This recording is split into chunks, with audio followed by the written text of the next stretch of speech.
Сәлеметсіздер ме, құрметті көрермендер, каналымызға қош келдіңіздер. Егер де дүниежүзі және де Қазақстан жаңалықтарын алғашқылар қатарында біле отырғыңыз келсе, арнамызға подписаться және де бір ғана лайк түймесін баса кетуді ұмытпаңыздар.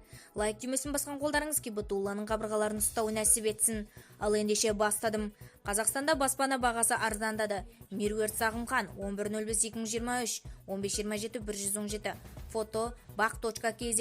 Бір айдың ішінде тұрғын үй нарығының арзандауы барлық сегментке байқалды деп хабарлады Түркістан.кз.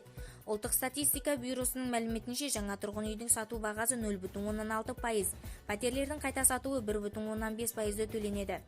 Абаттандырылған тұрғын үйді жалға алу төлемі алдыңғы аймен салыстырғанда сәуірде 0,5% арзандады. Бір жылда пәтерлердің қайта салу бағасы 3,8%, жаңа тұрғын үйлердің сатуы 7,8%-ге өсті.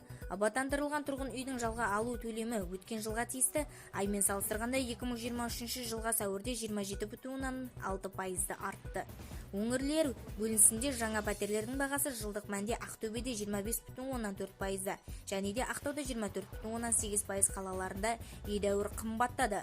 Қолданыстағы пәтерлер нарығының барға өсуі Семейде 31,6%, Қызылордада 30,2%, Ақтауда 24,8%, Қостанайда 23,2%, және де Ақтөбеде 22,4% қалаларында байқалды.